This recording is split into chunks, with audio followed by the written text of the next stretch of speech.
All right, here we go. We're still in 4.3. We've been working so much with slope-intercept form. I know you're probably sick and tired of it. Guess what? It's not going away. But here's another form that we're going to introduce, and this is called point-slope form. Now, you can kind of look at the names. Like slope-intercept form, you just needed the slope and the y-intercept. Now, the point-slope form, we still need to find the slope, but the point, here's the good thing about this, it doesn't have to be the y-intercept. It could be any point on the line. This is slope-intercept form, or excuse me, this is point-slope form. Now, M, this is still going to be the slope, and we say line passes through x sub 1, y sub 1. This just means this is any point that's on the line.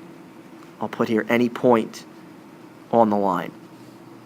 It doesn't have to be the y-intercept. So it's a little bit more general, and it kind of gives us more options and more possibilities in slope-intercept form because it doesn't restrict us to saying, all right, you got to find the y-intercept. This could be any point. It could be the y-intercept, the x-intercept, any point on the line. Here's the main thing here. At the end, this x sub 1, y sub 1, and m, they're all going to be numbers. The only variables, the only thing that's going to stay is this y is always going to be y, this x is always going to be x. Everything else, y sub 1, m, and x sub 1, we're going to replace those with numbers. And that's what we're really going to work with on this front side. All right, so let's look at number 1. I want to write this equation in this new form, point-slope form. So it's saying the line passes through 0, 3, and has a slope of -2. Okay, well, what does this mean in the formula? Okay, the line goes through 0, 3, so it means 0, 3 is a point that's on the line. So really it's like saying that 0 is x sub 1, this 3 is y sub 1. And slope, well, this is m. All right, so actually I'll move this down a little bit. So I'm just substituting these in. I'm going to have y minus, right, this is y sub 1. Well, y sub 1 is this. It's the 3. So I have y minus 3 equals, okay, next I have is m. Well, m is given, that's -2. So I put -2 here. Then I put parentheses, and then it has x minus x sub 1. Well, x sub 1 is this, it's 0. And x just stays as x. So it's x minus 0. And that's it right there. That is point-slope form. So that's it. That's your answer. So you're really just identifying what's x sub 1, what's y sub 1, what is m, and then you plug it back into this formula. All right, let's skip to number 3. Number 2 we'll do in class tomorrow. Okay, number 2. I'm going to write, you know what I'm going to do? I'm just going to rewrite it so I don't have to keep going up and down so you don't get sick here looking at this video. Again, point-slope form is this. Y minus y sub 1 equals m times the quantity of x minus x sub 1. All right. So it's saying the line passes through -1, 6, and the slope is -3 over 2. Remember, m is the same as the slope. So the point that I have is -1, 6. -1 is going to be the x sub 1. 6 is going to be the y sub 1. And I'm given this is the m. So I'm just going to substitute these 3 numbers in. So again, all right, I have y minus y sub 1. Well, y sub 1 is this 6. So I'm going to plug 6 right into here. So that's going to be y minus 6. Okay, then I have equals. All right, it's giving me m is this, so I plug m right into here. So this is what, -3/2. Okay, I'm going to put my parentheses. Then I have x minus x sub 1. Well, the x sub 1 I figured out is this -1. So I'm going to have x minus, and then again, I figured out this x sub 1 is -1, so I'm going to put -1 here. Now, there's actually one other step I have to do. It's this right here. I can simplify that. If you subtract a negative, that's going to become a positive. So this just ends up as y minus 6 equals -3/2.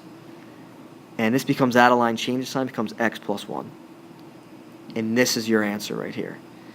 Here's a good way to see. If this is positive, when you actually put it in this point-slope form, it becomes negative. If this is negative right here, when you put this in point-slope form, it actually cancels out and it becomes positive. All right, let's move to the next page. Next page is a little bit more difficult. All right, this next page, we're going to tie point-slope form into slope-intercept form. So if you look at our directions, part A is the same thing we did for the front. I'm going to put it in point-slope form, but then part B, I'm going to put in slope-intercept form. Okay, and remember, slope-intercept form is y equals mx plus b. That's basically going to be, we're going to just have to get y by itself. So let's do part A for number 4. Okay, again, the point it goes through is negative 3, 7, so negative 3 is x sub 1, 7 is y sub 1. Slope's negative 2, that negative 2 is m. So I'm going to put it in this point slope form. Again, it's y minus y sub 1 equals m times the quantity of x minus x sub 1. Okay, when I put this in, I'm going to have y minus this value, so it's y minus 7, equals the m, which is this, negative 2, times the quantity of x. Now it's minus negative 3, so I'm going to skip that step. It just becomes x plus 3.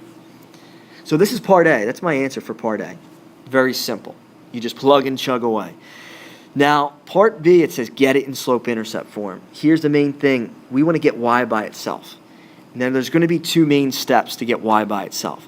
The first thing is I'm going to look at this right side.